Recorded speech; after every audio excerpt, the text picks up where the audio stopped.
అందరికీ నమస్కారం. మొట్టమొదటిసారిగా చంద్రబాబు గారు ఉమ్మడి అభ్యర్థిగా ఎమ్మెల్యే టికెట్ ఇక్కడ కన్ఫర్మ్ చేసిన తర్వాత మొదటిసారిగా గ్రామ దేవత అయినటువంటి మన కొవ్వూరమ్మ తల్లి యొక్క ఆశీస్సులతోటి ప్రారంభించినటువంటి యొక్క ప్రచారం కానీ ఒక మంచి కార్యక్రమం కానీ అమ్మవారి యొక్క సన్నిధి నుంచి ఇక్కడ ప్రారంభించడం జరిగింది. అప్పటి నుంచి ఇప్పటి వరకు కూడా అమ్మవారి యొక్క ఆశీస్సులతోటి కొవ్వూరు నియోజకవర్గం కనీ విరిగినటువంటి రీతిలో భారీ మెజార్టీతోటి ఉమ్మడి అభ్యర్థిగా నన్ను బీజేపీ నాయకులు కార్యకర్తలు కానీ, జనసేన నాయకులు కార్యకర్తలు కానీ, తెలుగుదేశం పార్టీ నాయకులు కార్యకర్తలు కానీ ఒక కుటుంబ సభ్యుడిగా అందరూ కూడా నాకు 100% సపోర్ట్గా నిలబడి అమ్మవారి యొక్క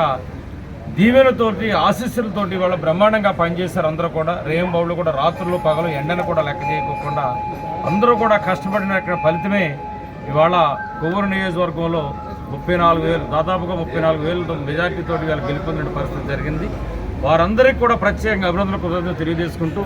ఏదైతే అమ్మవారి ఆశీస్సులతోటి ఇక్కడ మనం విజయాన్ని సాధించామో అదే అమ్మవారి యొక్క ఆశీస్సులతో వచ్చి అమ్మవారి యొక్క దర్శనం చేసుకుని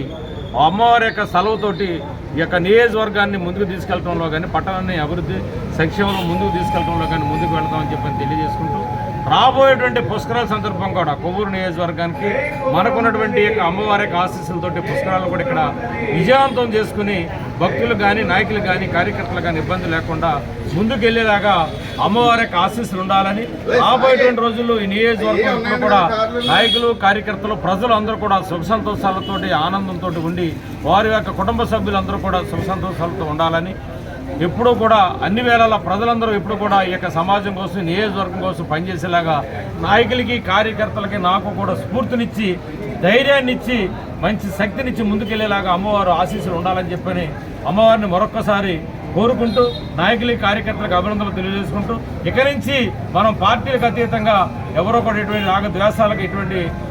ఒత్తిళ్లకు కానీ ఇటువంటి లేకుండా ప్రజలందరికీ కూడా చేరువుగా ఉండి అందరికీ కూడా న్యాయం చేసి ప్రజలందరికీ కూడా మనం సర్వీస్ చేసి అందరికీ కూడా ప్రజల యొక్క మన్నలు పొందేలాగా నాయకులు, కార్యకర్తలు ఉండాలని చెప్పని కోరుకుంటూ ఎవరికే కష్టమన్నా, ఎవరి ఇబ్బంది అన్నా నా దృష్టిలో పెట్టినా, ఎక్కడన్నా నాయకుల దృష్టిలో పెట్టినా